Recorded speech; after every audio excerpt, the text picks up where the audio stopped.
Yeah. All right, we are live. Woo. This is X Cult Baby, as all of you know, aka Rudy, and I am very excited and honored to have on my good friend Micah, who I've only recently reconnected with after having him absent from my life for many years. Um, yeah, I just saw him on Facebook and I was like, why am I not friends with him on Facebook? And I friended him on Facebook and then we started talking through Messenger and it was like, what have we been doing? Like why haven't we reconnected before now, really? It's But it's interesting actually when I saw your Facebook um, request, I was like, oh wow, holy smokes! And obviously I saw Rudy, and obviously I knew your mhm, family quite well, so I remember your grandpa and everybody. I mhm, was like, oh, that's cool. And so I remember going through your YouTube, and I actually checked a lot of other people's YouTube too, and I ended up watching one of your videos, and it was like how your story basically on why you left, and I was like, oh, I'm gonna watch this. And it was interesting because you had referenced part of my family in there too, because it's like our lives were so yeah, connected at that time. So I was like, man, I want to reconnect and like say yeah. what's up, and like I think it'd be cool. And I'm very glad that you did. So, Awesome. in case you couldn't tell from the thumbnail, Micah and I were childhood friends. We grew up together. Our parents, there's literally a picture in my baby album of our moms standing next to each other, pregnant, like with us. Mm-hmm. So, yeah, we've pretty much been friends since day one. And we have, over the years, grown apart at different rates for various reasons. But now that we're both sort of out and are like, okay, I can fully be myself with no hypocrisy, with no holding back, it is a lot easier to come together because we can actually just fully be ourselves. And it's like, this is who I am, take it or leave it. Mm-hmm. Right. So, yeah, so I prepared some interview questions, and I feel like it's kind of weird to be interviewing somebody that, like, I don't know, but yeah. I get it. I know. Because Yeah. honestly, if I was in your seat, I'd be like, "Oh, this is a little awkward. Like, am I gonna say It's the not awkward. It's just kind something?" of like it's a little bit weird to, because it's like I was there, but I still don't know the full extent of what was going on in your head, Mm, because obviously as witnesses, we all have these sort of separate private lives from the lives that we show each other. I yeah. know that, and I'll be the first to admit, I acted high and mighty as a kid. I was prim and proper, and I was the one that was going to call out other people if they weren't doing stuff right. But I had my own shit going on behind the Yeah. scenes. It, it was more like the expectation of being an elder's daughter, that it's just like, oh, you have to be the one to call people out, blah, blah, blah. But in Yeah. reality, I had my own stuff going on. So even though I was there in your life, I didn't really know what was going on. Nobody really knew what was going on in other people's lives. So it's like I'm asking these questions, and I'm kind of interested to hear for the first time what all really went through your head. Yeah, absolutely. No, I'd love to share. I mean, obviously, I agree. Everybody's got their own kind of like personal things that then go on. You think certain ways, obviously based on what you were taught throughout. Even though some of those things might have been similar, you Mm-hmm. take different understandings of it. Obviously, as a child, Right. you're being forced views upon that you haven't, gained any understanding to say, oh yeah, this is why I believe in it. It's just like Yeah. It's this just is it's what I just was what you told. believe, because that's, I mean, there is an evolutionary reason why children just listen to their parents. Because on the savannah, if your parents say, don't go into the forest alone, and you're like, I don't know, I don't feel like that's important, then I guess you're just going to Yeah, get eaten.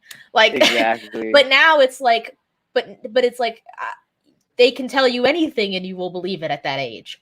And for better or worse. Hmm. Um, and it's not like it's not like they were trying to deceive us, but No, it wasn't they anything. were as deceived as we were, but then they couldn't pass on any information that was accurate because they didn't have accurate information. They had all they were given, and they gave us what they had. Right. And Like, that's why I don't resent my parents. I mean, they wanted what yeah, was best for themselves at the time, and they thought that this would then help their children as well. And it's absolutely. unfortunate that it didn't work out for me the way that it did for other people. But I'm not going to look at them and be like, Yeah. fuck you. Like, I can't believe you guys Yeah, and did some this to people me. really take that approach, and I just can't. I'm like, maybe your situation is different from mine, but I know that, like, my parents didn't have any malice towards me. They Yeah. did their best. They could have done better, but I know that they were trying, and that they Yeah. were really trying to do things for my benefit. They just didn't know how to do things to my benefit. Exactly. Yeah. Your benefit was different than what they ever intended it to be. You know, they had this vision. They're like, oh, we're witnesses. We're going to have these kids. You know, our Hmm. kids are going to be witnesses. We're all going to live Right. forever in paradise. Like, and then all of a sudden, you know, we kind of break that vision and they're like, it's like, I can Yeah, understand how that could hurt someone in a way, you know, so. absolutely.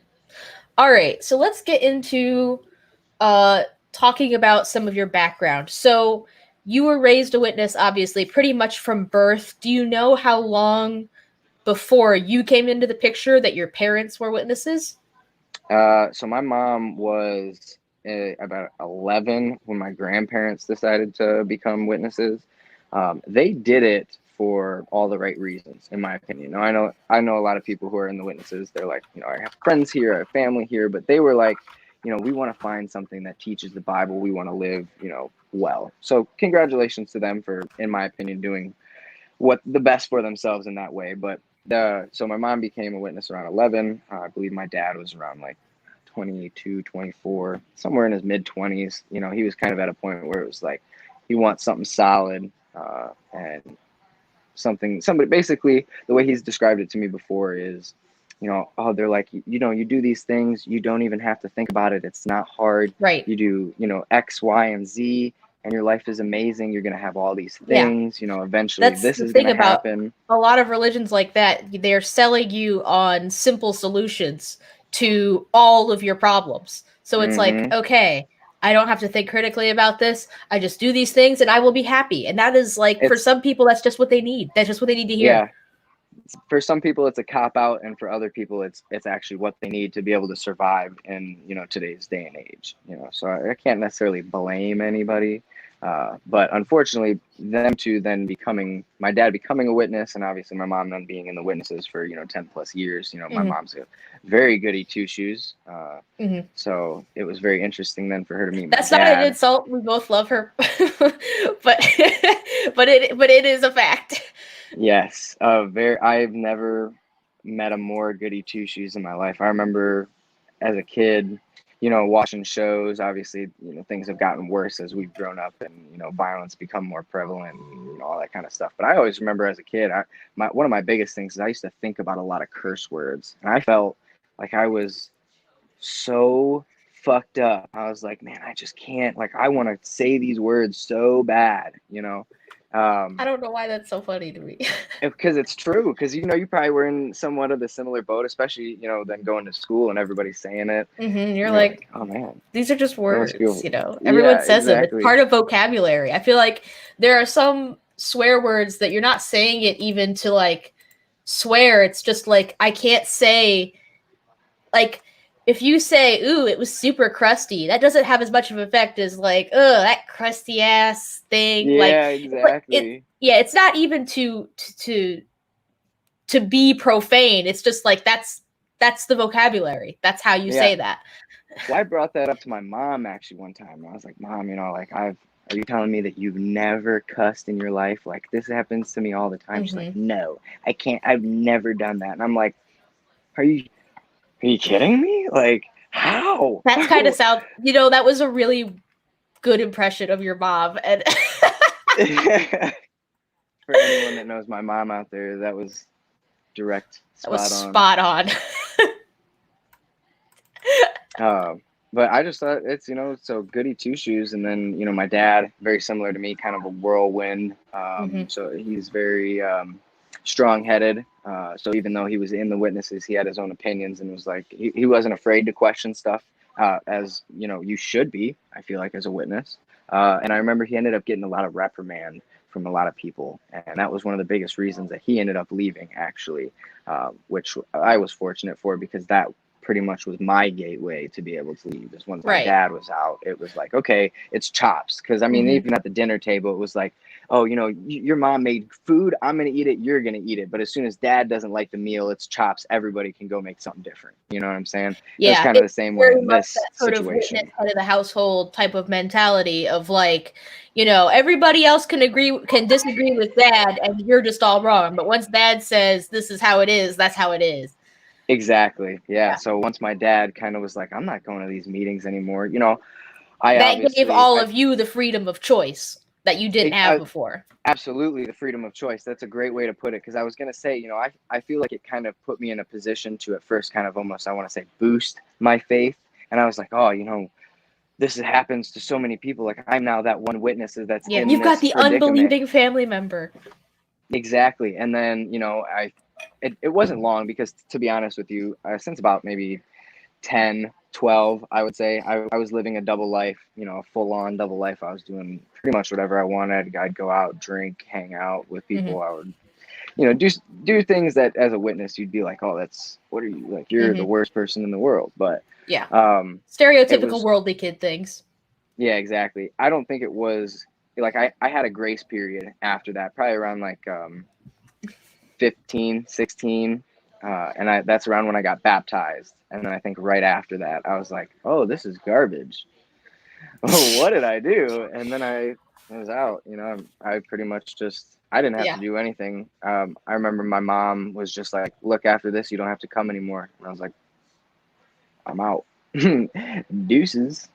I remember at some point when I was maybe 16 or 17, because I had been fully living a double life by like sometime after I turned 15, like pretty Mm-hmm. much right after I got baptized was when it fully was like I am headlong into this whole double life thing.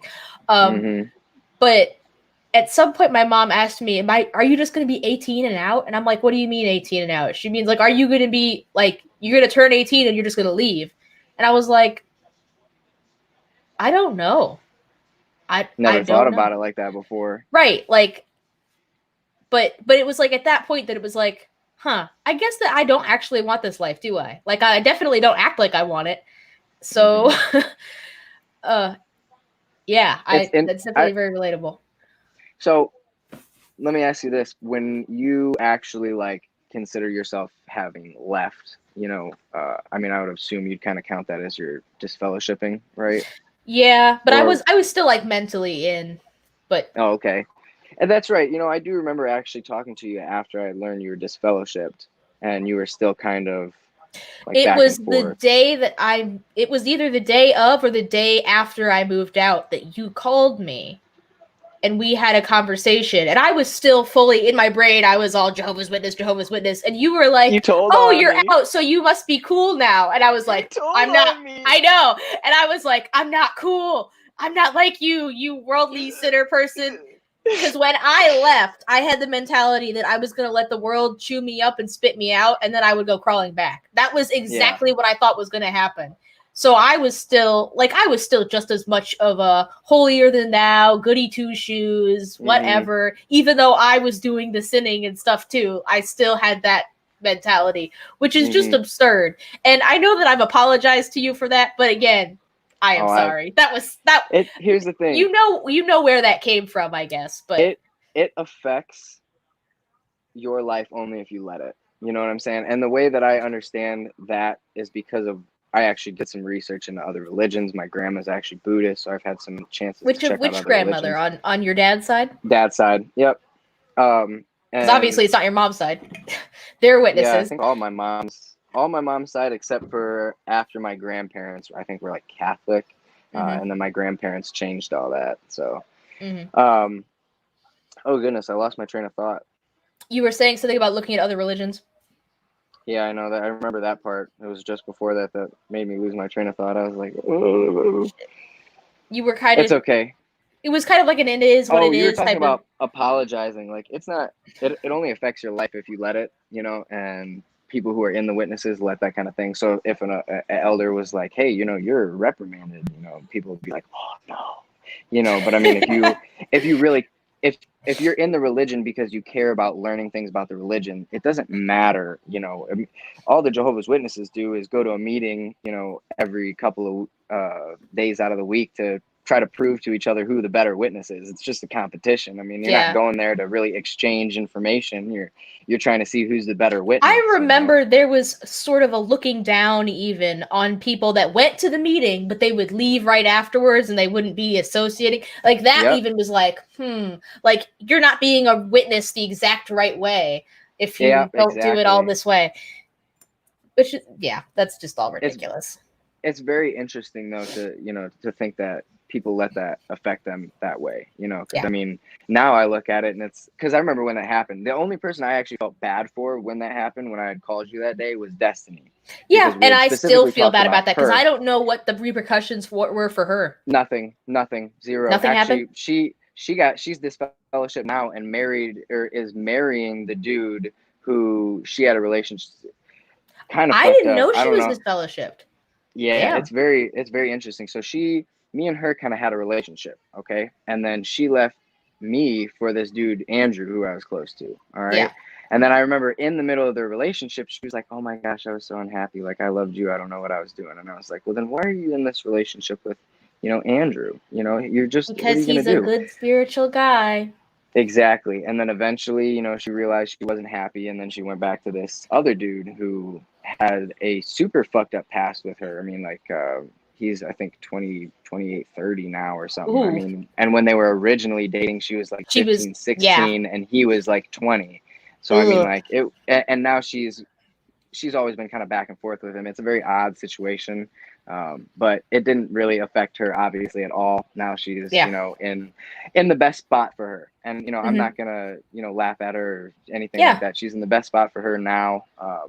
But the way it happened was just like this. It's ridiculous. So yeah, you didn't inflict anything on her either. Well, I mean, that's good she because just that is messaged something me that right after. after everything went down, I was like later on when I realized, hey, the elders shouldn't control like anybody's life, and what people do is their own business. Afterwards, I was like, I might have really fucked things up for someone for no reason. Probably shouldn't have done that. and I'm glad to hear now that it's like it's all worked out. Obviously, nothing happened to you, nothing happened to her. That's really good to hear, actually.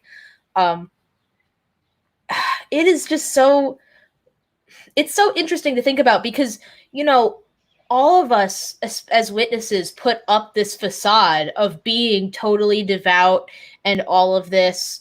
Mm-hmm. Even to be open with each other, you have to really trust someone to be even a little bit open with them about like, well, I kind of do this, I kind of think that, I maybe don't 100% agree with this. To even do that, you have to trust someone immensely. I got very lucky, actually. I had referenced Austin Evans at the beginning I of was gonna this. say, I think that you had that in Austin Evans was I another absolutely person that you did. could actually talk to. I got very, very lucky from an early age. Not a lot of people find that, and I had that technically with other people, but when they were starting to do stuff like that, I was too young and I didn't, I wasn't there. I was still at that, devout, oh, I'm going to tell on you, whatever. So nobody who did that hung out with me until Right, same. Austin. And that changed everything. I remember the first time he cussed and I was like, How old were and you? How old was I he? didn't even say anything. I think I was around 11 or 12 at that point. And oh no, I'm sorry. That would have been around 14. We would have been just moving to over in the Broadway area of Maumee, and I didn't. I remember he said it, and I didn't say anything. I was just like, let me see, let me test this, and because I didn't know, it was kind of like did I hear what I think I did? So I said a couple cuss words, and from there it was chops. We were doing whatever we Yeah. wanted, having a Yeah. good time. And that is rare. Well, it's not rare because kind of a lot of people are living double lives, but they have to be very secretive, really secretive about it. So to find someone that you can be like, I can be open in front of you, right? Like that's yeah. It changes. I feel like though if I hadn't had that, it would have been a lot different once I actually left. because there was a lot of stuff that I was exposed to that I knew. And I had started kind of gaining a semblance that I was like, okay, this is not what I want to do. But obviously, I was still kind of stuck in it. You know, Right. I didn't have any option to leave. Um, Right. and so throughout that period, like I said, I was lucky. I was able to, make some friends through school and, all these other avenues that have now become, my lifelong, what I would like to consider my lifelong friends. It feels like I've known them forever, Yeah. even though the crazy part is I've really only known the people who I consider my family for 4 or 5 years. I Yeah. have not known the people, I know I exactly mean, what it's you mean. I insane have people who are going to be in my wedding that I have known for like less than 10% of my life. that you feel like you've known almost forever Yeah. is the way Yeah. I look at it. Yeah. Yeah, I totally agree with that. And I think that for people like us, it's the difference of like, you know what? I chose you to be in my life because Mm-hmm. I know you and you know me and we have taken care of each other and we've been there for each other and there's no reason for me to believe that you're going to turn around and stab me in the back or turn around and leave me for over something arbitrary. Mm-hmm. It's like this person actually knows the real me and is still here. Mm-hmm. And yeah, that is really valuable. It's definitely, yeah. I mean I totally get that. Like I am marrying somebody that I mean, considering how many people I've known in my life and how long I've known a lot of people, I haven't known Nathan for that long, all things considered. I've only known him for a couple of years. But it's Right. like I've lived with him for most of that time. That's another thing. I can't even imagine how you could marry someone you haven't lived with. Like that's terrifying to me. Now that I've lived I with somebody and I'm getting married to them, it's like I could not make that commitment to someone I haven't lived with. That's insane. Yeah, it's just so odd that some of the things like, uh, yeah, I don't know. I didn't have anything else to add to that. You blew my mind because I think about it all the time. Like, and I don't think about it. I think about it subconsciously. So I never sit here and I'm like, man, isn't it crazy that I Yeah. might not have moved in with somebody and done all this stuff before getting married? Like, Yeah. Yeah. but it That's is always in the like back of my head, like, oh yeah, God. because we had a learning curve. I literally went from living at home with my parents who cooked most of my food and cleaned up my messes to like being an adult that had to live on my own for maybe 1 month and or so and then living with another person who had already been living by themselves, taking care of themselves. So I know that there was definitely a long period of time where I was intolerable to live with. I was Mm-hmm. messy. I didn't clean up after myself. I didn't cook. Like I could cook, but I didn't. Uh so it like I had to learn how to be a good housemate. I had to Mm-hmm. be learn to be somebody who could live with another person. And if I had just gone from literally living with my parents to being married to someone, that would have been awful. That would be nuts. Yeah, absolutely. Because you've been thrown into something different. And maybe that's why it didn't work out with like Destiny and Andrews. It's kind of a Yeah, similar that's something situation. that I Like think about a lot is like with, especially since a lot of witnesses get married so young because, the obvious I reason. mean, Yeah. yes. If you can't have sex until you're married, you get married young. That's Mm-hmm. that's facts of life. So yeah, all of that stuff just makes for and then on top of all that, oh, and you also can't get divorced. Good luck. Yeah. Yeah. Although it's very interesting because I know like my mom actually has said before like that's some of the only reasons she stayed with my dad. Yeah. And I it's have like, not oh, it's had kind that of, conversation with my mom, but I have suspected it. yeah. I don't know. There's a lot of interesting conversations that I've had with my parents and grandparents since I've actually left. Hmm. It's been very interesting. I Because think they they don't have to also know, shield you from that anymore because you're already out. yeah, exactly. And the thing is, I'm not shielding them from anything either. And sometimes that makes me feel kind of awkward. I'm like, I'm just throwing this at you. Like, I had a drug test, um, and maybe I don't want to say that on camera in case my job decides to look at this. We'll skip that part. Anyways, there's stuff that I just tell my parents that it's like, hey, I've done this, and they're just like, like you're dumb, and I'm like, yeah, Yeah. it is what But it it's like, is. yeah, but I can be dumb if I want to be dumb now. So Exactly. Yeah. But I think I'm very fortunate too because I think they know that if they ever tried to not talk to me, I would be the most annoying person in their entire lives. I would probably break into their house and steal stupid stuff like all their spoons and their pillows or something. And Yeah, they they'd know be they like, can't escape from you. "No, yeah, it's not possible. Yeah. Nobody escapes You're Micah." hard to ignore, I'll tell you that. I I and you probably have some stories of me as a kid that are hard, very, very hard to ignore. Some of the dumb shit that Yeah. I've done, and Somebody in the comments mentioned that you're not wearing a shirt, and I said, yeah, that's what he did for most of our childhood. He wasn't wearing a shirt. nope.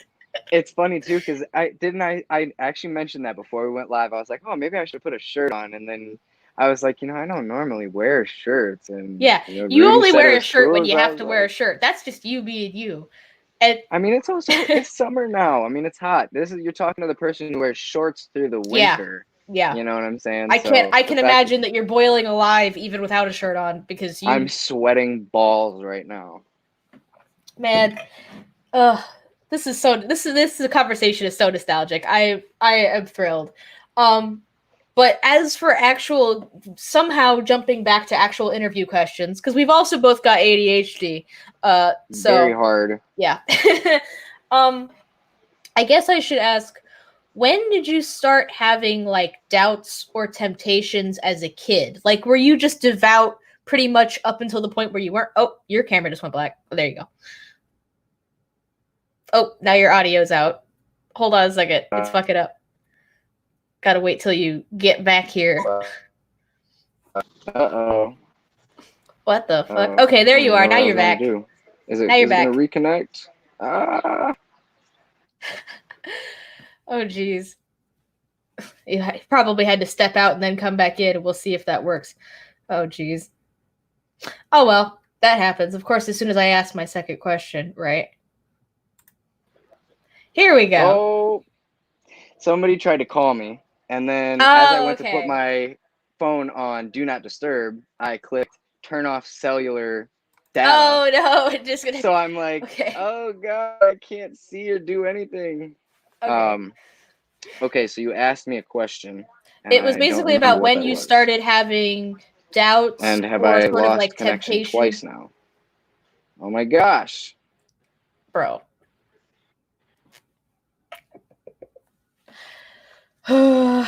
Oh, live streams on YouTube. Why do you always do this to us? Let me give Micah a second. That was You know what? ridiculous. Live streams always have technical issues. It's like a rule. Can So, we like bleep that part with a screen that says technical difficulties? boop. Yeah, maybe. Yeah. Nah, it's inevitable. It's inevitable. Don't even worry. Okay. So yeah, basically when you started to become like, because I always knew you as a rebel kid. You were always a rebel kid. You were always an anti-authoritarian. You didn't like being told what to do. You didn't like people who were nitpicky about the rules. You never have been, but you still believed it. You still believed this was the truth. You just weren't always good at following it to the letter. Yeah, At what no. point did it stop being you just being kind of a rebel and then it being like, actually, I'm starting to like not believe this? Probably there would have been a lot of instances in my life that would have been like, why is this so wrong? But Okay, I never. definitely want some examples of those because those are big things. So I mean, I personally have no boundaries. I really don't care. I'm a pretty open book. Honestly, I like to watch porn, and I've always kind of liked to watch porn. I I mean, remember as actually that coming up when we were kids. At what age did you start, like, not just that you saw porn, like, oh no, there's porn, but like when you like actually were like, I'm gonna watch some porn? um, probably around, I'd say 8 is probably when I was, well, because like I've always been in a very like interesting way. I've always been attracted to humans, in a very weird way. I like to stare at people and watch. Obviously, as I got older and Yeah. hit puberty and whatnot, I'm like staring at girls now too, like, whoa, like look at that ass. And I'm also like thinking, okay, but aren't I kind of fucked up for thinking that? Like it's not Hmm. supposed to be that way. And You're not supposed to eventually, have lust. No yeah, lust. you're not supposed to have lust and you're not supposed to look at women and all this. And then I remember when I figured out how the internet worked, and I realized I could search absolutely anything I wanted on Google. That actually happened. I remember because I was over at my buddy, somebody I still talk to who lived across the street from me when I was a kid, who was not a witness, Hmm. who I still have interactions with. I was at his house and Hmm. we were probably like 6. And for some reason, I think we looked up like porn.com. I don't know how we knew what porn was. We looked up porn.com on his internet, Hmm. all types of titties. And we were like, oh, I remember telling You him, know I was what's like, funny is I remember this because you told me about it afterwards. I remember telling him, I was like, this is the greatest day of my life. And I remember going home and looking at it. And it was very intriguing at that time, but I also kind of felt like wrong about it. And then I think a couple years later was when I realized like how internet worked, how I could access it from multiple different points. Because I also know, obviously being a witness, my parents had parental controls on stuff. So that's when See, I my started parents didn't have becoming. parental controls on stuff because they kind of just assumed that we would stay away from stuff like that. Because they were like, See, okay, we've had these conversations. You're not going to look at this. You're not going to look at that. What happens if porn comes up? Oh no, press exit, leave. I got But so it was caught. like I think that's the biggest thing. they didn't seem to think that was ever something we would want. Like, And to be honest, I almost didn't think that you or your sister or your brother ever seemed, because I always felt like that rebel kid, and everybody else that I saw and never seemed that way. yeah, My old buddy you Nathaniel. were more upfront and honest about the person that you were. Well, I mean, that's, I feel like how you're supposed to be. And, then I started learning like people aren't that way, and I have to kind of like tone it Hmm. down and kind of deflect who I really am. And I Hmm. remember actually that was a big thing when I went to school, for the first, well, not first time, when I went back to school from being homeschooled 8th grade year. I remember telling my mom, I was like, you guys say that I'm crazy and that I'm all wild and stuff, but Yeah, everybody everybody at else acts school is like this. just This is like just me. normal. Yeah, I literally, they're like, you always cross the line. You don't know when to stop, all this stuff. And I was like, but every other kid here at school is exactly the same way, but worse. They cuss, they do all this stuff, but you're telling me that and I think probably at that point, 8th grade year is when I started to realize I don't want to be a witness anymore. Those instances before where it was like, man, I want to look at porn, and my parents would be like, you're not supposed to, or you're not supposed to do this. You I would still be like, felt why? guilty about that. I felt guilty about it, and I was like, why is this wrong? There's no reason that it should be wrong, but it was just, oh, the Bible, Jehovah, it was simplistic answers that they would give you that's just like, oh, well, that's why it's wrong, period. Hmm. There is no explanation, there's no why. You don't get all your questions answered. Yeah, I definitely felt the same way about like the topic of homosexuality because obviously that became relevant to me. It was Mm-hmm. kind of like, and the funny thing is, obviously, it's not like when I was 7, I felt sexual feelings for girls, but I did like have crushes on girls. I just couldn't like put together like this is a crush. You have a crush on a girl. It was just like I was just obsessed with certain people, and I got super jealous about anybody else that wanted to be friends with them and shit like that. I just couldn't like put one and one together to make two to realize like Mm-hmm. that what you're talking about is a crush. That's a crush. Yeah. Well, because for you it's 1 + X = 2, and the X is the devil. Right. So it's like, I don't have X. There's no X. What are you talking about? Yeah, exactly. How do I get 2? Exactly. So it took a while for me to sort of really understand that was even something that I wanted. And then when I did, it was kind of like, oh, well, why is this bad? Because I guess then I thought like, well, I have a crush on like my really good close friends, and they're like good people. I don't see why like having a relationship with somebody that I'm friends with would be necessarily bad. And Mm-hmm. then of course, like you said earlier, these really simplistic because the Bible says so type of answers. And it's like, okay, but how does that relate to the real world? It's like, okay, the Bible says so. Why does the Bible say so? Can you like give me more than that? Mm-hmm. And it was always just kind of like, eh.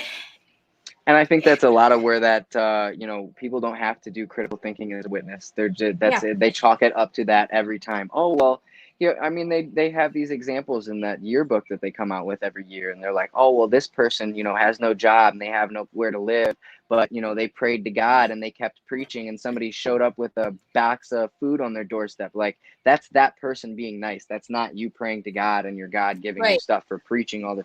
I mean, like I remember my dad, even as a witness, would be like, they're literally ruining their lives for nothing. And obviously they think it's something in the time, but it's like you're not even giving yourself a fair chance to have a good life. You know what I'm saying? Yeah. And that's a lot of what they chalk it up to. Oh, Although well, I'm in when this predicament because of God. That's where he Mhm, wants me. That's where I'm needed. mhm. And I will say that there is some, it's not entirely right life ruining for some people, only in the aspect that like um I don't know how familiar you are with things like Stephen Hassan's bite model or anything like that. But basically the bite model sort of gives some criteria for what a cult is. Hmm. And I would totally encourage you to look that up, but I would you will love, yeah, see I'd love pretty to. quickly that it matches the Jehovah's Witnesses, like, not every single point, but enough of them that it's like, oh, this is definitely a cult. But the I thing mean, about shoot, to cults me, is that they provide, even if they are damaging, they also provide a very strong sense of community.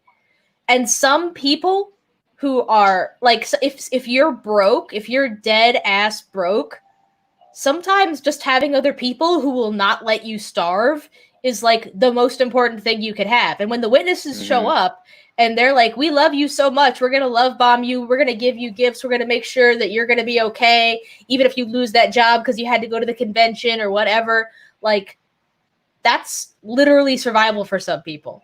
that's So, true.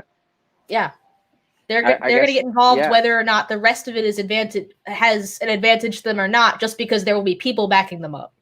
Yeah, absolutely. And I never looked at it like that either. It's almost like joining a bandwagon. So many people on it already that, it's like, oh Yeah. well, if I hop on here, I'm gonna be supported anyways, whether I really like it or not.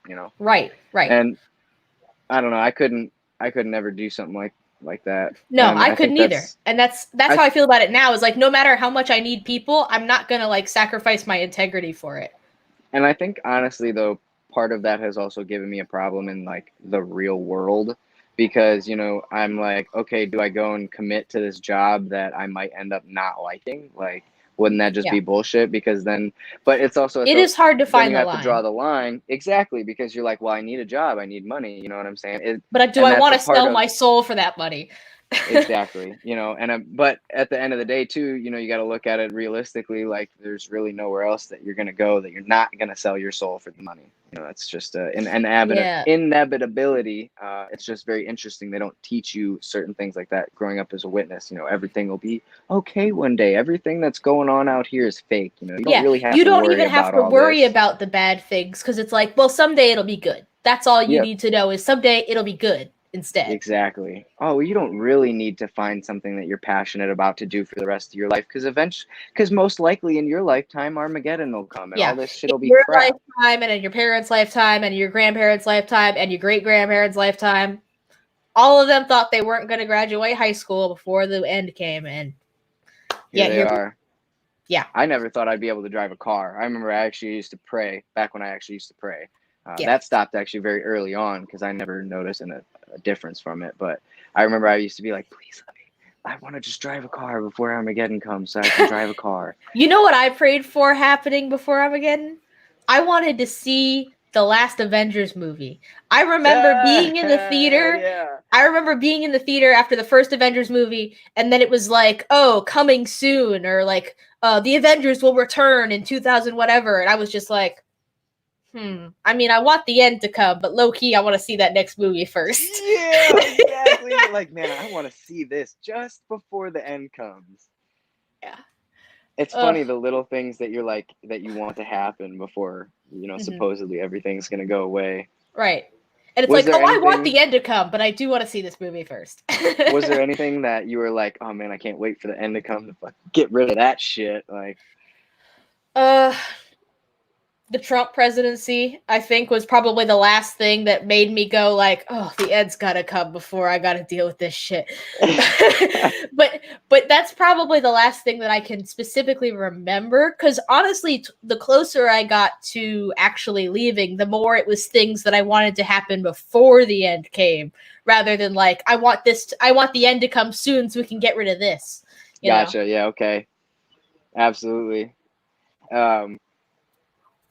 Goodness, I was gonna say something about that being the end and all that garbage. It's so funny that they really think that eventually there's just gonna come a time. Oh, that's what I was gonna say. Yes, during this whole coronavirus, I still have the JW app. I like to constantly pop in and kind of And see just be what's like, going what's this on. bullshit they doing now? They believe the end is here. Oh, that it's the Great It is Trib. here. It's Yep. the Great Trib time. Mm. Yep. Apparently, the third horseman or something was released. So get ready. It's supposed to be See, here. here's the thing that I hope for. I sincerely hope that the more the governing body and all that pushes this idea that, oh, the end is here now, like it's like this is the Great Tribulation because of this pandemic, the more that like a year from now, at least a few witnesses are gonna go, I think that was bullshit. Like, I think the end didn't come and that was bullshit. And you guys said it was here and now it's not. And I think that you must not be God's spokesman like you say, because clearly that didn't happen. Here's the thing. They're going to come out with something that's going to be like, oh, yeah, they'll well, come up with some technically excuse. the horseman was released. But in this scripture here in, Philippians 2:12, it says that there would be some extended period of time. So, oh, sure. They gotta wait a little longer. They'll have some bullshit answer for it. Don't get me wrong. They always do. They absolutely will. But I hope that at least some people will catch on and be like, I think that's bullshit. Because every time they make a prediction that doesn't come true, that's more people that are going to say, you know what? You said it was going to happen and it didn't, and that's all I need to hear. That was bullshit. Yeah. It's all hilarious. I actually, just a couple of years ago, I had gotten to a point where I was in kind of such a anger, and I really didn't have, and I still don't really have any feelings towards it. But I remember at that point specifically, I was like, I want to do something good with my life. And I was like, what could I do? And I was like, I'd go put on a suit, go back to the witnesses, raise my hand a couple times, be like, these are the right things. And then eventually one day get promoted and go to some world convention and get up on the podium and be like, listen, this is all bullshit. Oh, you know what's funny stage. is I have thought of that so many times. Because I know people that are on the inside right now who don't believe it, but they can't leave because then they'll leave, all their family and friends. I have thought about that so many times, about like the idea of somebody just getting up on the platform and being like, this is how I'm going to go out. I'm going to go out with a bang. I'm going to risk it all. YOLO. I wonder if they'd actually try to imagine if you actually had like some hardcore facts like set up and you were able to give enough facts in 30 seconds to everybody that they facts actually were won't like, change their mind. No, not at all. But I wonder what would happen if you did come up with like a little speech on why everything was wrong. Like, I wonder if you'd get bum rushed or like, because they don't really have any kind of security. They just got dudes in, suits who signed up elders, and said, I'll sit basically. here. Just elders and ministerial servants who have no qualifications. You can't do that. According to this scripture, you need to leave. Yeah. Oh, goodness. We've gotten so off topic again, but god damn it, this is such a fun conversation. What's our next questions? I guess that... Did we really answer the one that you... Oh, yeah, we did. Pretty much did, yeah. And then we just went from there. But you know what? That's fine, because, I mean, like, it's not like I was planning on taking up our time with just questions. Like, I wanted it to be a conversation, so this... Fine. Cool. Okay, so you kind of decided you were, like, not going to be a witness. Like, you know what? I'm not going to be a witness. In, like, 8th grade, right? Is that what you said? Yeah, that's probably when I was more like, okay, this is not this isn't what I want to do. So, why did it take so long for you to actually leave? What was holding you back? I'd say probably the association. You know, I mean, I still had all of my lifelong friends who were in it. You Mm-hmm. know, and Austin even was still in it. So, you know, I mean, I think that was kind of a big thing where Sorry, it's like, Nat. oh, no, you're okay. You know, it's one of your buddies who, you know, like we were talking earlier, you can really trust, you know, is still in it. And I think one of the big things too is when he got disfellowshipped, I realized I felt so bad. I was like, man, I haven't talked to somebody that I considered like my best friend in the entire world over this. Mm-hmm. And that's when I hit him up. Actually, it was like that day, and I was like, dude, I want to get together again. I don't give a damn. And I don't know how old I would have been, because I know that, you know, it kind of took a while because of my mom as well. My mom is real emotional. She kind of like, you know, guilt She tripped is. me. That's how she got me into the witnesses in the first place, or not in the witnesses, into What, the baptized? American Sign Language. Oh, American Sign yeah. Language.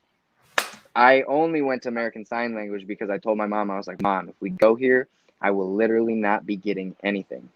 And she was like, I remember she started crying, and I was like, okay, damn, like, don't cry. Like, we'll go to ASL then. But Like, you were damn. right. Like, it's like, this is a language I don't understand. I'm not gonna, like, this is not gonna get Yeah. anything to me. Ooh, I saw them sign Jehovah and Giraffe. I have now gotten my spiritual information for the day. Yeah.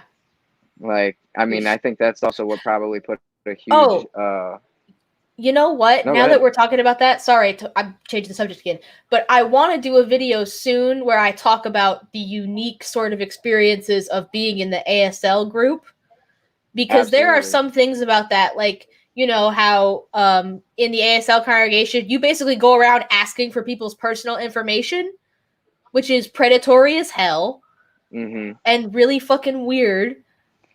I still think about it actually as I drive, and I'll see a random sign that'll say deaf child, and I'm like, oh, don't let anybody know that this one's here. Like, Yeah, it's like I gotta take that because outside.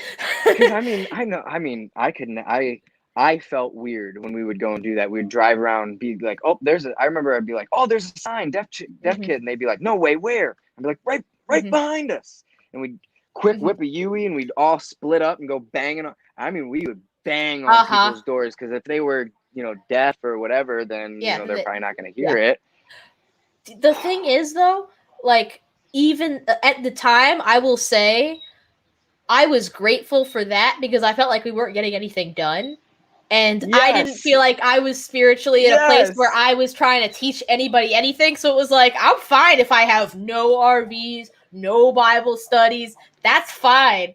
I don't want to be responsible for any of that shit. Exactly. I think the nicest thing about that is that, you know, I always wanted to do like, I wanted to walk around with the mics and do stuff like that. Well, when I got, you know, when we were at ASL and then I finally got baptized, I think when I was there, I was able to do the cameras and stuff. And I was like, yeah, I don't got to pay attention to anything anymore. I just look for the little cues because I'm pretty good at cues. Mm-hmm. Like I watch for it and I know when it's coming. I'm like, click button, change camera, And then like you're like, zoom in yeah, on I'm this doing person's something. face.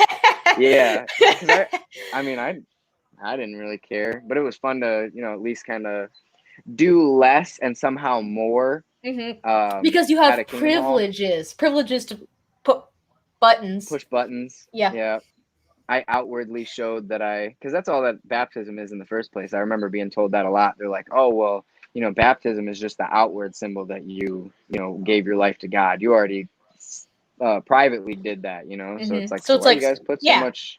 Yeah, it's like, so why do I have to do it? Like, why do I have to prove to everybody else if God and I already know what's up? Exactly. Yeah, exactly. Like, so people care about me dipping myself in the water, not so much about, you Yeah. know, making this commitment or whatever. Nobody cares about the dedication. It's about the baptism. Yeah, it's all these It's all outward about the signs. baptism. They're like, Yeah. oh, check this out. Mm-hmm. So what are these? What you got? Any other questions? I'm curious. Yeah. Um, how did okay, I guess I want to hear the story about when you actually left or what led up to you actually leaving. Okay, so actually that's very prominent. I was 16. I had a girlfriend at the time, and we had gone out for my birthday to get me. She was like, "You get to get these things or whatever for my birthday." And I remember actually I got a bong, and she How told long me had that I you could been get my. smoking weed at that point? I have been smoking since freshman year of high Okay. school. So so it wasn't like you were being introduced to it with the bong. It was like, oh, this is an accessory to something I already do. She didn't smoke really. I was the main smoker at the time, and Okay. So so it was totally just a present for you, yeah, for she was your like, "You get to get a interest. Okay. bong." Yeah, she's like, you like this, and I'd also been thinking about getting my ears pierced. I had like, taken a Snapchat before. I put little dots on my ears. I'm like, does that look good? Like that would that be sweet? Like, because once I found out that I could get tattoos as a witness or do this, that, or the other, I was like, oh, I actually have the ability to like do fun, cool How things, did you and find out you can get tattoos and not be disfellowshipped? they actually had an article that they brought out on the JW website, and I remember Was sitting it like one of those somewhere. questions from readers or something like that type of thing? Yeah, something like that. I don't know. It was on their website, and I remember seeing it, and I was like, "Oh, what?" Like, And interesting. it basically said you can get tattoos, and I was like, "Mom, I'm getting a fucking tattoo," and she's like, "No, you're not." And I was like, "Why? It's not wrong." Like, Yep. I'm not going to but get scholarships for it, so yeah, exactly. Whoa, shit, I lost my train of thought again. What the fuck were we talking about? your birthday, your 16th birthday. Yes, I got my ears pierced, and I actually came home, and my dad really didn't care, but for some reason again, my dad and me are very headstrong, so me and him always butt heads. It's always a Mm-hmm. power You struggle always between the have. two of us. As long as I've known you, you've always been very similar and always at odds for some reason, even Yes, though you're I very don't, similar. I don't get it. Only until we've gotten older, both of us. Mm-hmm. We have a really good relationship now. But yeah, we both saw that it's just a power struggle. I wanted one thing, he wanted another, and neither of us were about to give up our sides. You Mm-hmm. know, um, but he was like, you can have the earrings, I don't care, but you can't wear them in the house. And I was like, fuck you. What do you mean? They're starters. They have to stay in my ear for at least Yeah, 90 like you days can't for them to take heal them in the out. first Like place. if you just got your ears pierced, you can't just take them out like So I immediately. actually tried. I take them out. I put Did them you get back an ear in. infection? No, I was good because Oh, at one point I was like, okay, I'm actually tired of trying to put these in and out. So I just stopped. And then I think probably, I don't know, a couple months later, I was like, and I've always been working. I've been working since I was 11. So it was very easy for me once I was like kind of left just to mm-hmm. throw myself into my work. But I had a job at the time. I was actually working with one of my buddies, and I was like, "Fuck it, dude! I actually want these motherfucking earrings." And I took the starters and I re-pierced my own holes, and I kept them in. And it did actually. The only thing that hurt was me having to pinch my ear so hard because I couldn't get the earring to go all the way through my ear. But I got it, and my ears have been pierced ever since actually. And I told my dad, I was like, I put them back in. I really don't care. And he's like, well, then you can't stay here. And I was like, doesn't matter. I already made arrangements. The buddy that I work with, every day after work, he's just gonna take me home with him, and then I'm gonna live there. I'm gonna go to school. I'll probably come back here and get some shit. He'll take me to work. We'll go to work. We'll go home. And I lived at my buddy's house for probably the rest of, I think it would have been like my junior year, start end of my junior year, pretty much my whole junior year. And then I never went I back remember since. that was when it started to be like, oh, don't hang around Micah. Micah's bad association. He It's got weird. earrings. Oh, really? It was actually specifically like, Well, it wasn't just that, but it was just it. I mean, if I'm being completely honest, I feel like you've pretty much, as long as I've known you, been bad association. You've never been good association, and that's because you've never had you've never really responded well to authoritarianism and which is a huge part of the Jehovah's Witnesses. right, like you're not gonna take everything lying down. You've never have. So even when you mostly agreed with stuff, you were like you were going to be the one to ask why do I have to do that. And My if girlfriend gets so mad at me. I'm still that way now, and she'll be doing something. I'm like, why are you doing that? She'll be like, why you gotta question me all the time? I'm like, you sorry. and now I can accept that as just being you. You've always been that way. You probably always will. It's not necessarily a character flaw. It's just who you are. Right. But of course, it's a Not to say I character can't flaw work as on a Jehovah's myself and I can be Witness. better.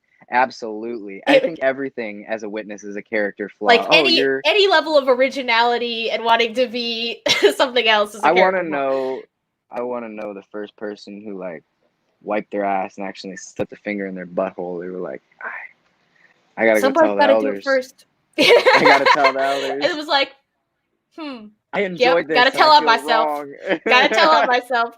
Yeah, I don't understand how that forms, but I understand that once people are into the mentality of telling on each other and telling on themselves, it just doesn't stop.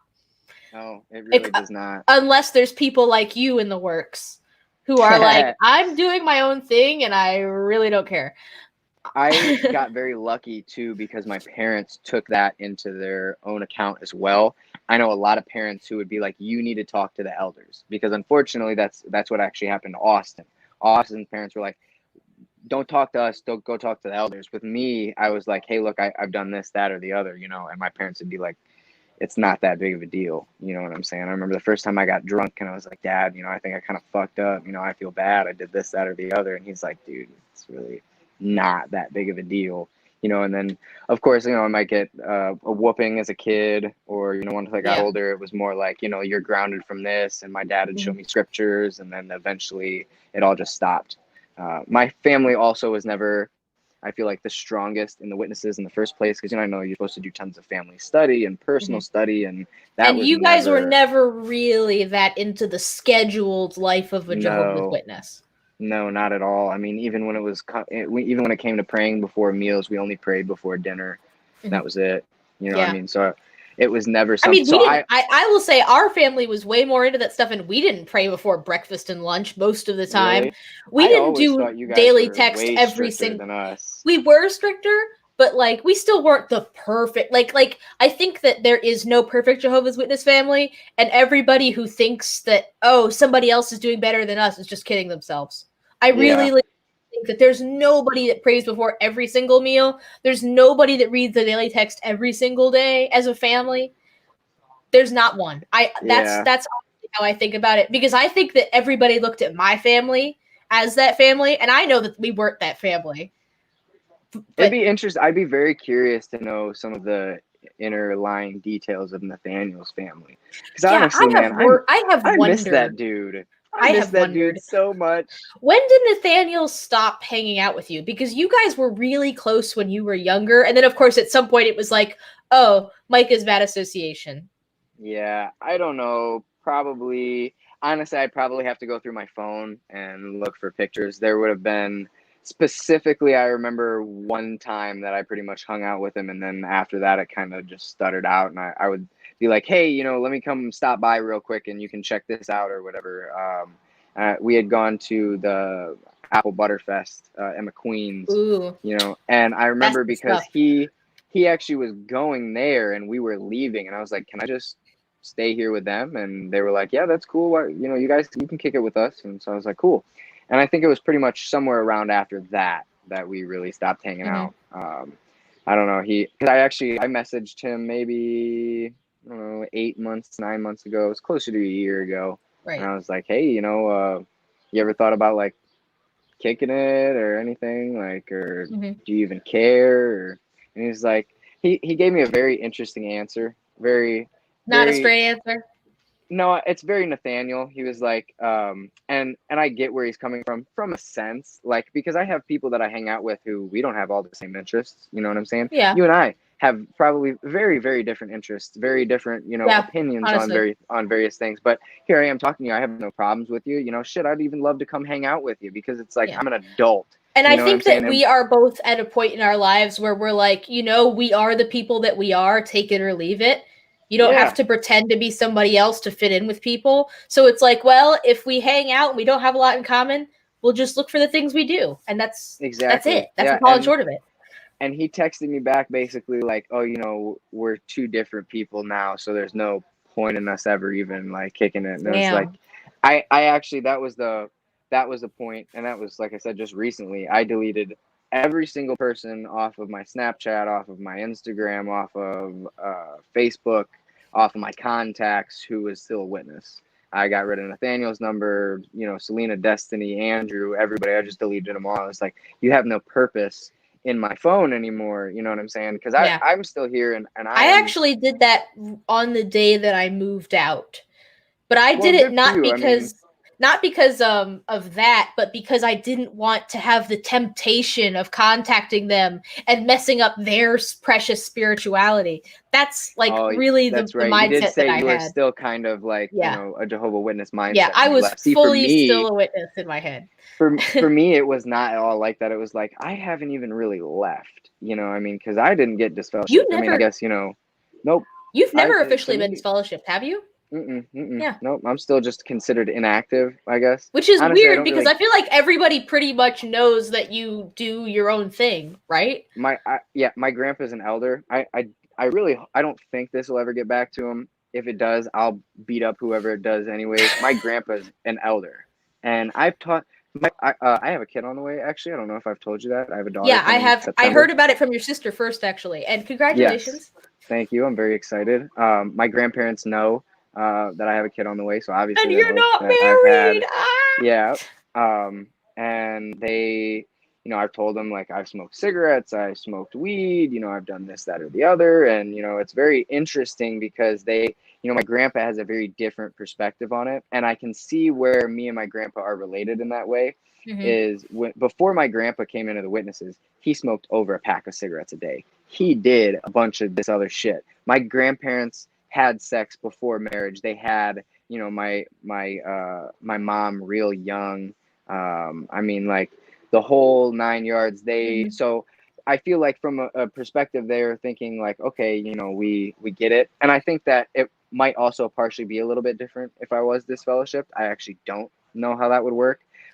But Yeah, it I is am so actually a little funny. bit curious because your family dynamics are so different from mine. I Yes, always knew if I got disfellowshipped, I would be fully treated like a disfellowship person. Does hmm not matter any of the circumstances. But your family has always been very different in that regard. very different. Yeah. Yeah. I feel like if you got officially disfellowshipped today, they probably wouldn't really act very different. No, and I don't think so. I think it would have been different if I had, maybe gotten disfellowshipped right away and maybe Right. kind Like of you've been doing the acted same out. stuff. So it would be I very their hypocrisy would be very obvious if all of a sudden they started shunning you. Yeah, yep, exactly. And I don't know. I just it's weird too sometimes though. The things that I've told them, the things that I know that they know, especially as an elder. It's like, how does he continue to be an elder and know all this? But it's like I'm glad, also in a sense, they're my grandparents. I want Yeah. my kid to grow up knowing their Even if great that makes you grandparents. think differently of them, it's like, well, at least I have a relationship with my family. Like I Yeah, could not have exactly. that. So yeah, I understand. Um, I think that if I did get disfellowshipped, I really would, and they were like, we can't talk to you anymore. I would be like, look, and I'd probably use that exact same phrase I used earlier. I'd be like, if you don't talk to me, I will, while you are in Florida, because they live in Florida and up here in Mhm. Toledo, while you're in Florida, break into your Toledo house and steal all of your pillows and all of your spoons. All of your toilet. I don't care. I'll steal I'm not going to steal like stuff and sell it. I'm not going to steal things from you. You're just gonna be I'm going to irritating. hoard. I'm going to hoard your silverware and your pillows. And when you're ready to come talk to me, I'll give them back. I mean, but I'm not just, yeah, exactly. I'm not going to take stuff just lying down. You're not just going to be like, Mhm. yeah, we're not going to talk to you because now you're considered disfellowship. Well, Yeah. you knew I was technically disfellowship before from all the stuff I was doing. If I had gone into any witness meeting and told them the stuff that I had told you, they'd be like, You oh, would have well, you already need to been talk to, disfellowshipped. Right. I mean, like, it's a bunch of baloney. I, I don't, I don't see why they would make a big deal out of it now, and I don't think they ever will. So Yeah. I do consider myself fortunate for that. Uh, Yeah. I feel bad for a lot of other people though. Sometimes I'm like, you know, it probably would be, not I'm not gonna say it's not tough. There are times that I'm like, man, not being a witness is kind of weird, and growing up as a witness and now not Because being a they'll witness still, is, even though you haven't been officially disfellowshipped, people still know, and they oh still pretty yeah. much a lot of people still treat you like you are. As soon, probably a week or two after I left the witnesses, a congregation in Indiana, who I had known a girl from over there, had rumors going around about me that I was disfellowshipped. And I was like, first of all, I'm not disfellowshipped. Second of all, how did you even hear this? Like Yeah. you're in freaking Indiana. You're like an hour and a half away from Toledo, and you heard that I was Yeah. disfellowshipped. News Like, travels fast. It's unbelievable. Like, and at that point, I hadn't even done anything. I just stopped going.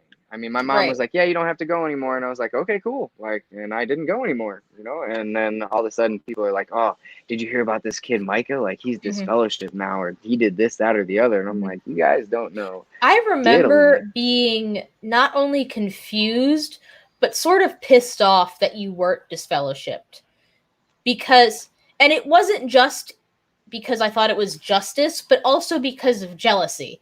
Of like, he's living the life that I want to be living, and I know that I would never get away with it. and and that's why I said I do I even to this day it's kind of like I still feel bad for other people because that's Yeah. I feel like it's also been my mentality as throughout life is somebody's always got it worse. I live a pretty rough life, but I mean I shoot, not to say your life's better or worse than mine, but it's like it would suck that your parents basically wrote you off completely. I mean that's some horse It's shit. it is so weird because I know that if my parents weren't witnesses, they would be way more accepting of who I am. Like, Yeah. I feel like my parents are secretly pretty progressive. Like, in their heart of hearts, they know there's nothing wrong with like living with somebody that you want to get married to. They know there's nothing wrong with homosexuality. I think that deep down they kind of know that, but they can't act like they know that, you Mm-mm. know? Yeah, they're too far into what they're already doing to Yeah. it's I don't want to say it's a pride thing, but I think it's kind of a pride thing. It's like It's you've been there's into the actually witnesses for 30 plus there years. is a How are word you for gonna that. There is something called a logical fallacy, which is kind of like a way of thinking that like reasonably doesn't make sense, but a lot of people think that way. That's actually called the sunk cost fallacy. As in, like, I've hmm, already been doing this for so long that I can't I refuse to acknowledge now that it's wrong because then I would also have to acknowledge how much time I wasted. exactly.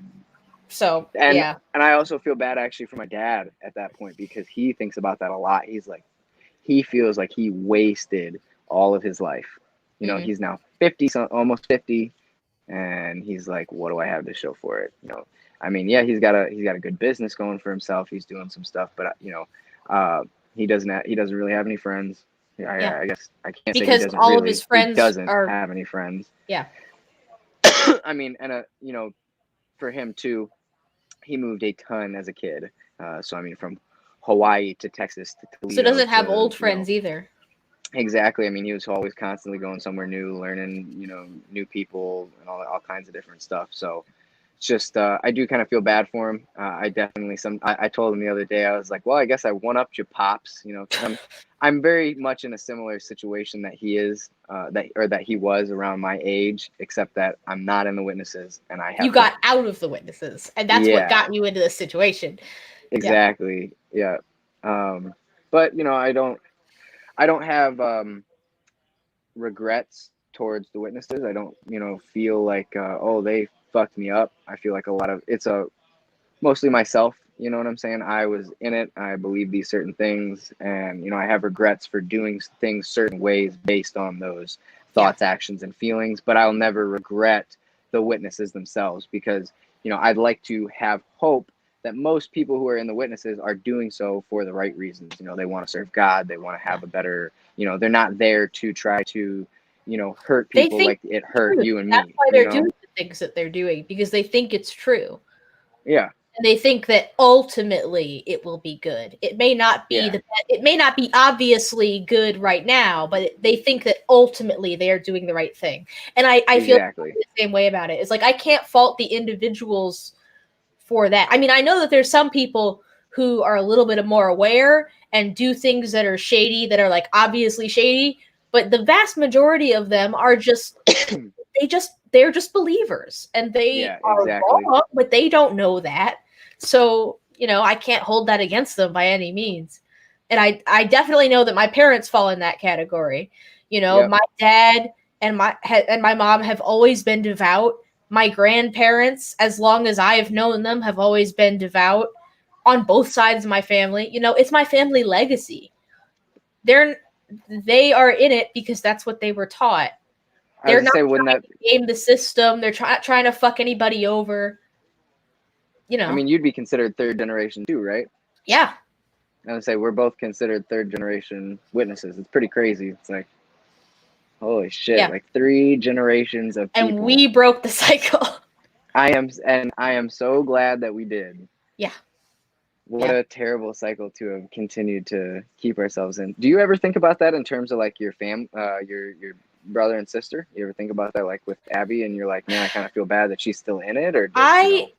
I think that my sister, if she had struggles the way that I have had struggles, she was the most closed off about it because Mm-hmm. she did not indicate any spiritual weakness. She did not indicate any questions that she was struggling with or any temptations that she was struggling with as pretty much at all as far as I know. Um so either it is exactly what it looks like and she was just totally fine, or she has a lot of shit locked up. Yeah, And I obviously suspect that it's the latter because realistically, I feel like, people want a it is just normal for people to want things that are outside of what the witnesses allow. I was just And about to there are say so want many things they things can't outside of have. that. There are so many things outside of what the witnesses can have that it's kind of inevitable that that pretty much all of them are going to want at least some things outside of that. And Absolutely. I suspect that my sister does, but I don't know because she kept that shit on lock. I didn't. I If she had that kind of struggle, I never knew about it.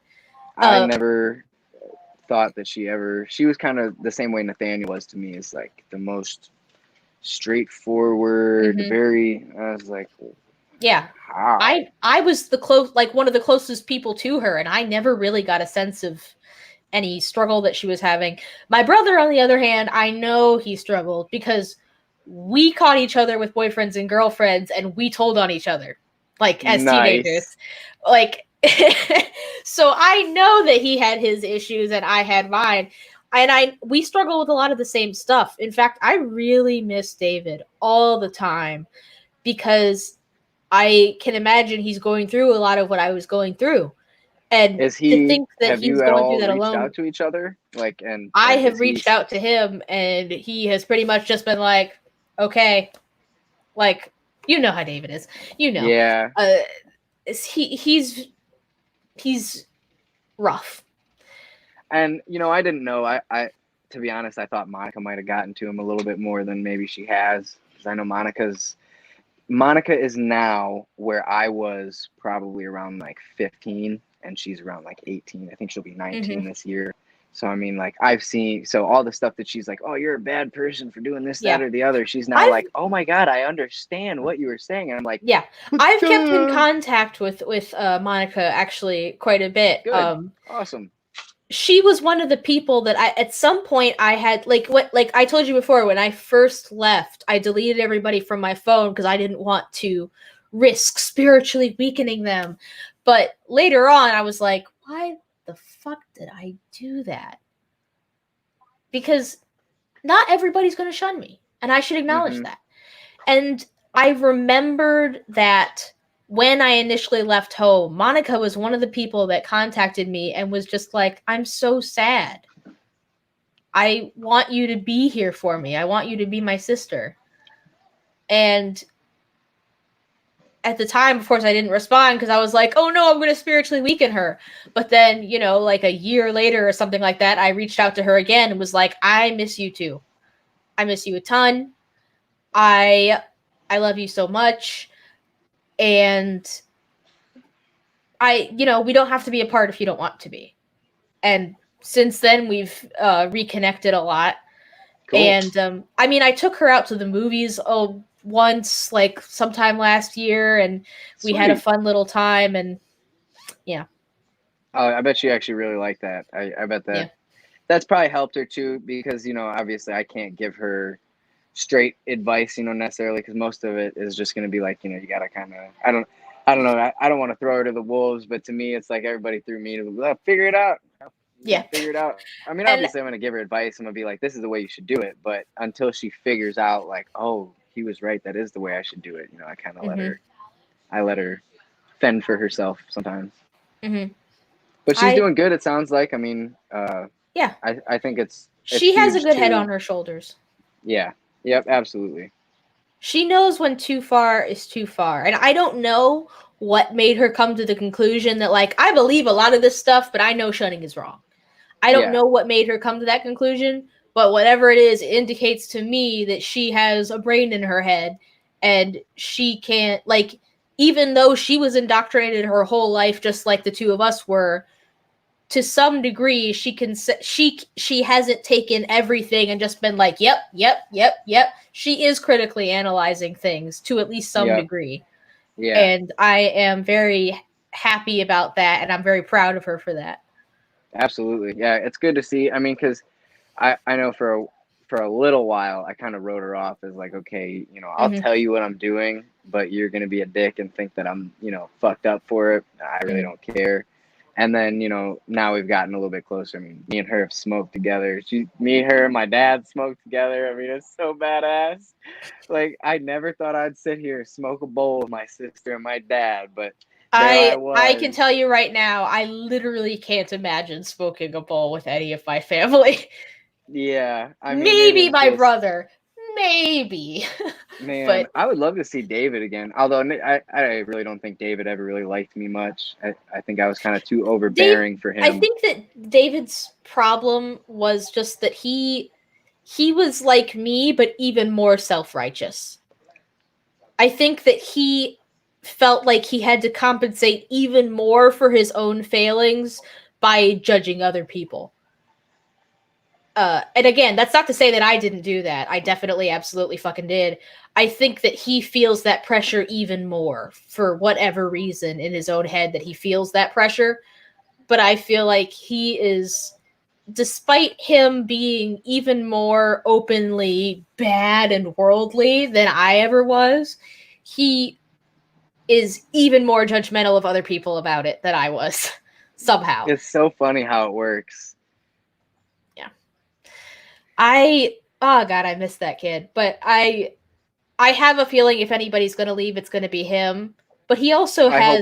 he has a lot of pride, and I feel like if anything is going to keep him from leaving, it's going to be that sense of like, oh, Rachel failed the family. I'm not going to fail like she did, you know. Yeah, I mean that's probably also somewhat how they, because I also feel like it'll go two ways. They'll either your family will either use you as an example, like this is why you need to stay in the witnesses, Even though my or life is fine.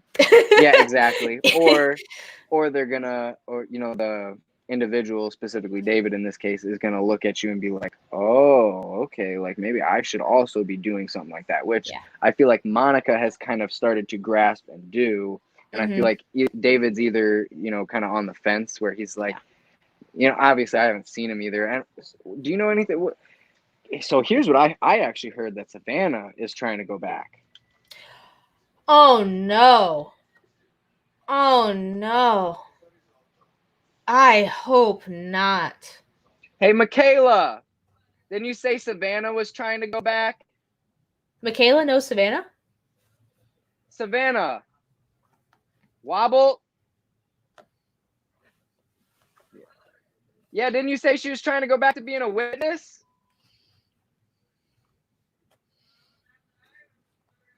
Mm.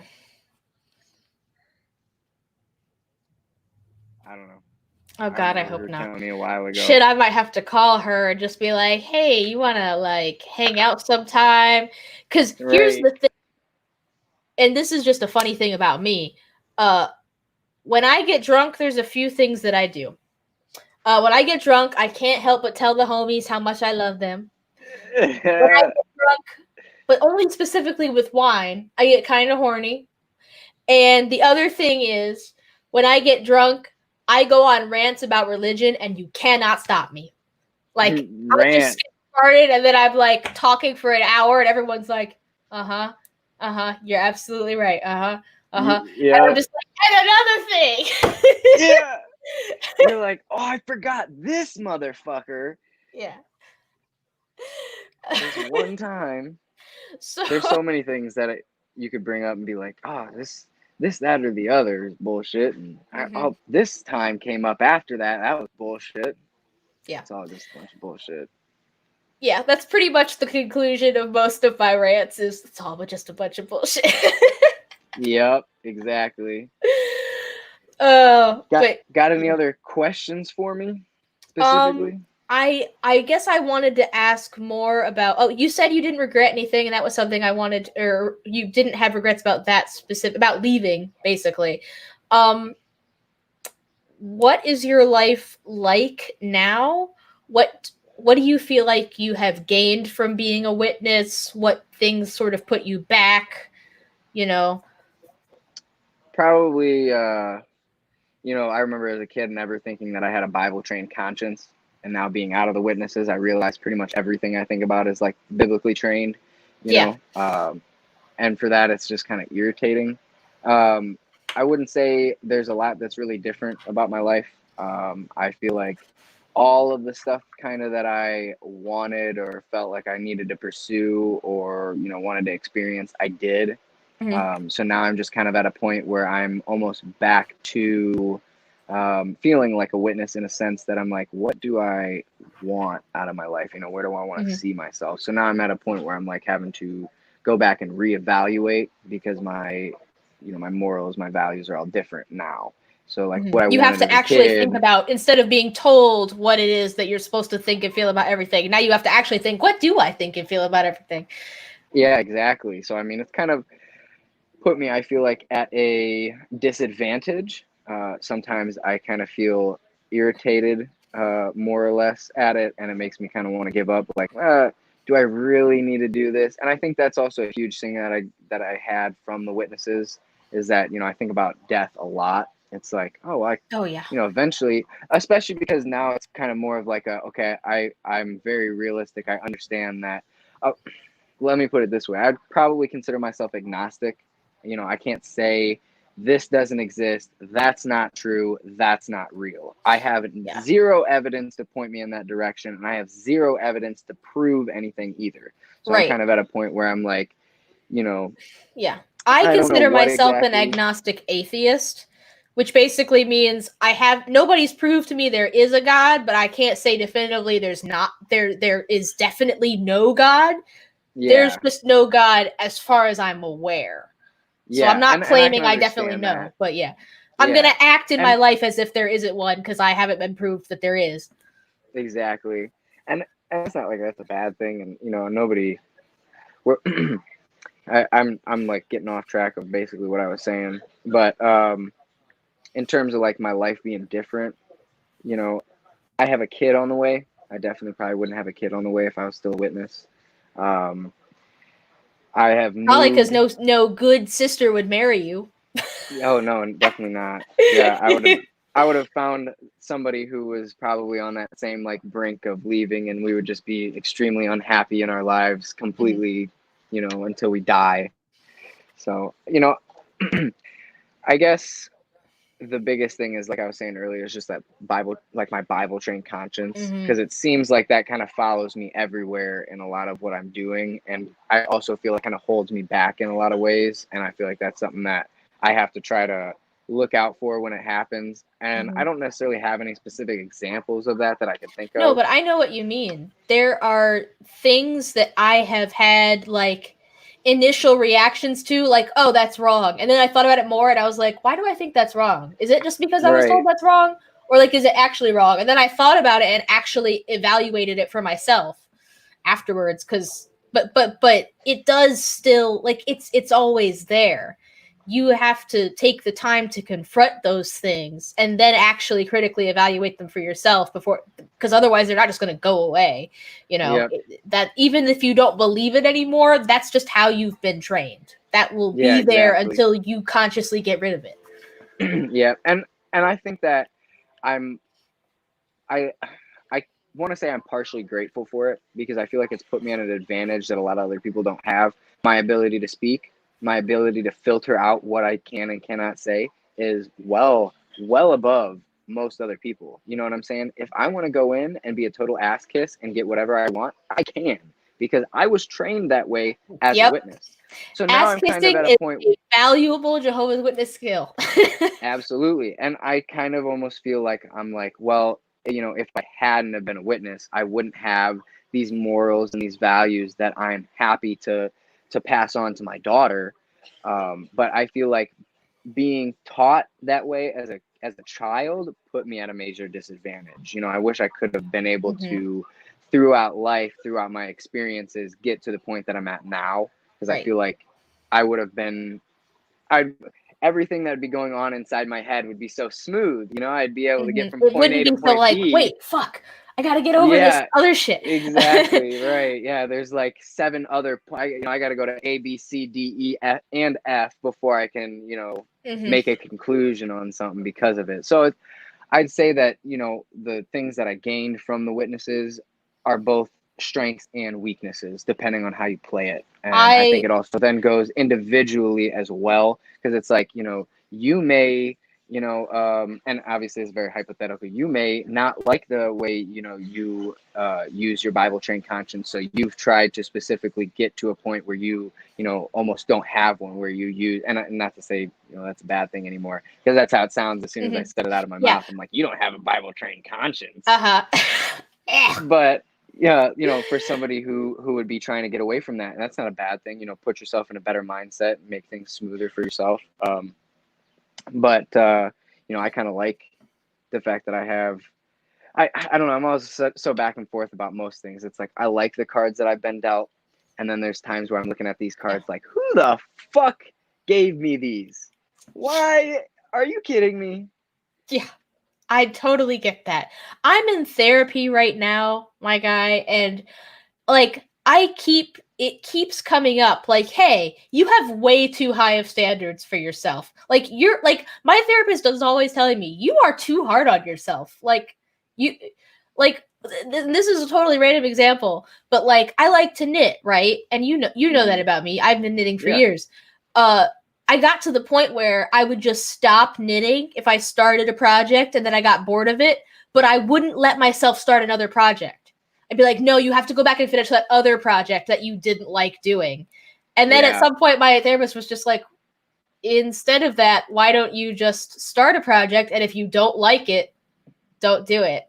Because Yeah. it's supposed to be You don't fun. have to. Right. Like, Yeah, it's supposed to be fun. exactly. If you don't want to do it, don't do it. Then I was like, huh, I am too hard on myself. Because It's very it's stupid little things like that have carried throughout my life now, that it's like I have these absolutely ridiculous standards and I'm constantly punishing myself for no reason.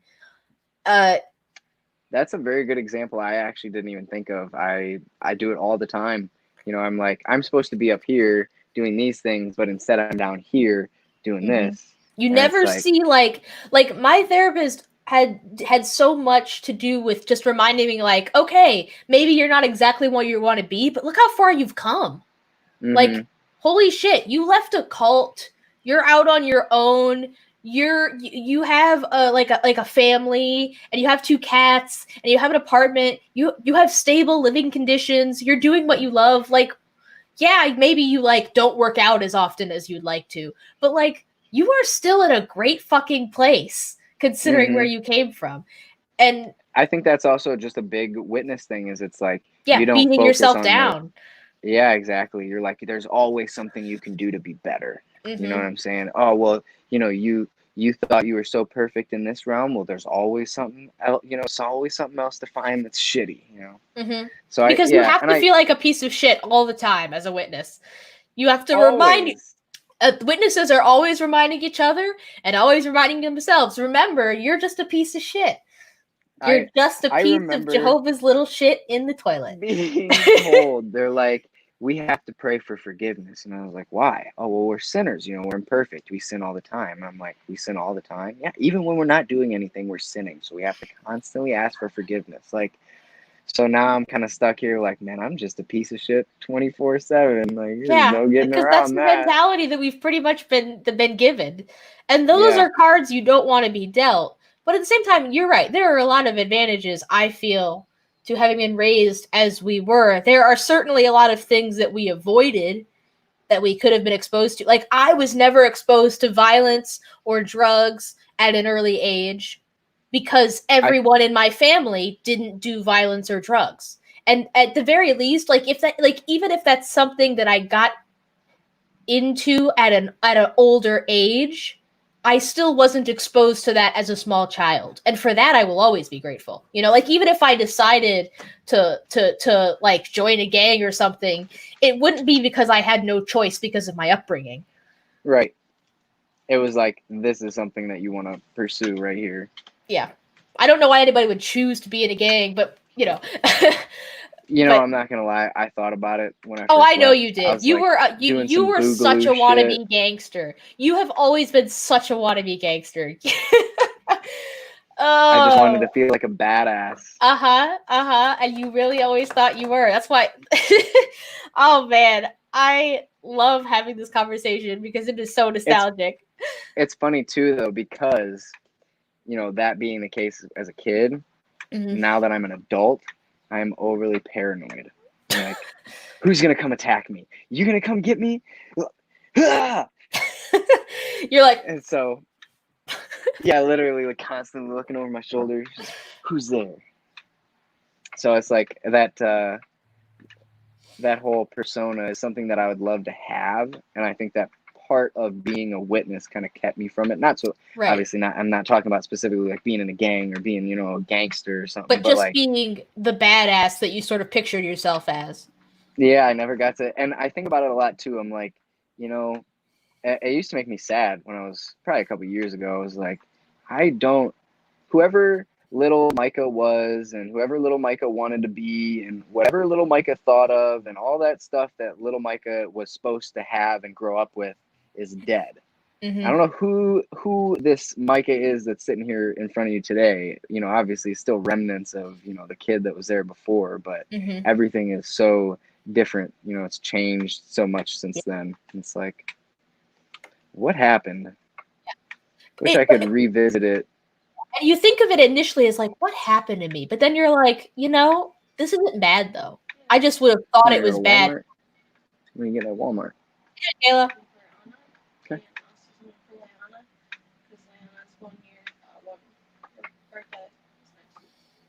All right. Cool. She's going to Walmart. Say goodbye. She might get the Rona. Right, exactly. We've got masks. Yeah. I'm expecting, I ordered some reusable masks for me and Nathan. They're supposed to come today or tomorrow. But yeah, this has been a really great conversation, and I am so happy and thankful to be able to catch up with you. It has been a marvelous trip down memory lane and also a crazy trip down memory lane. It's been an acid trip down memory lane.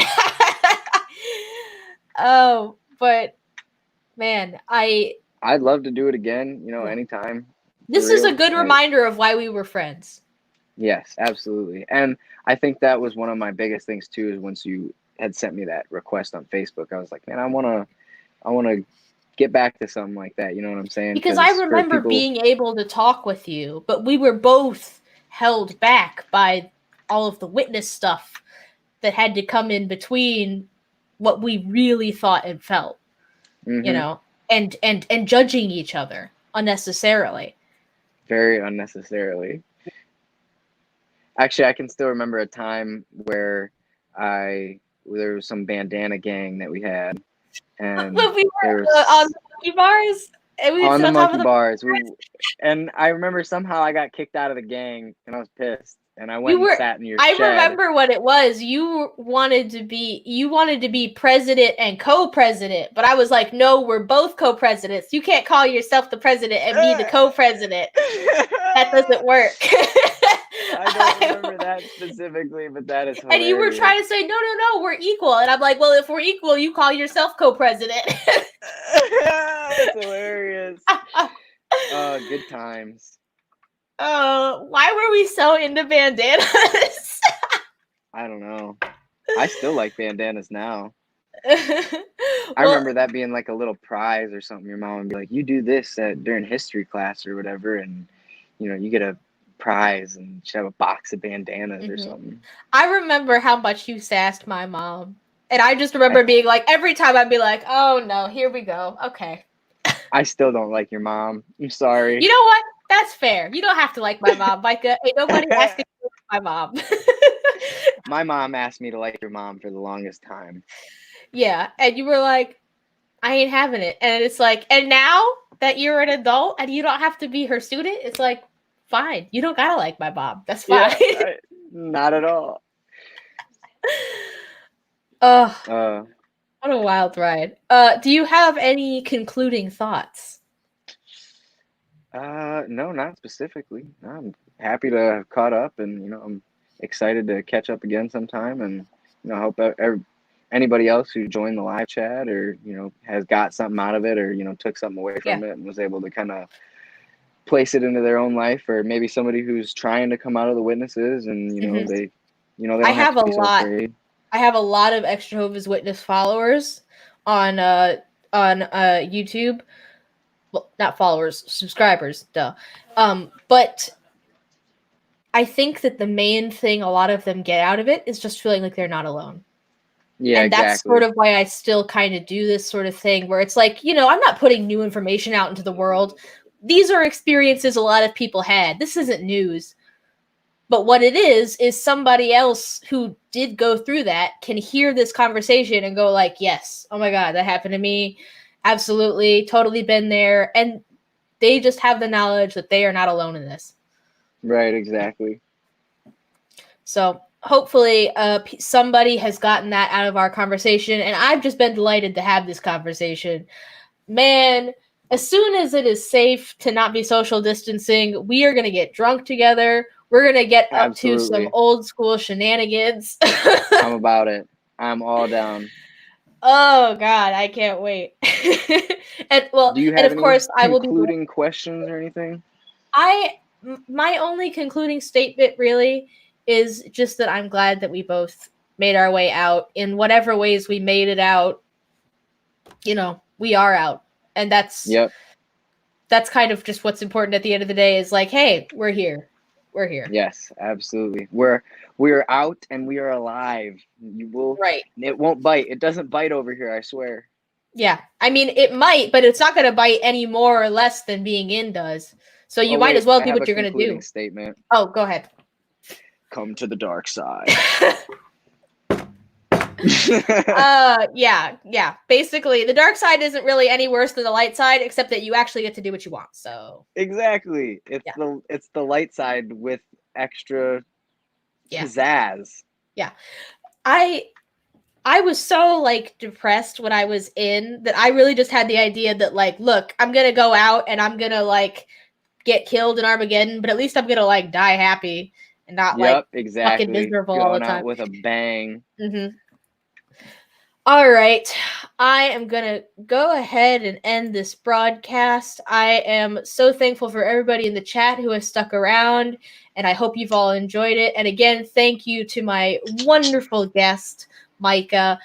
You've been marvelous. The people have loved you. You've really got a face for the camera.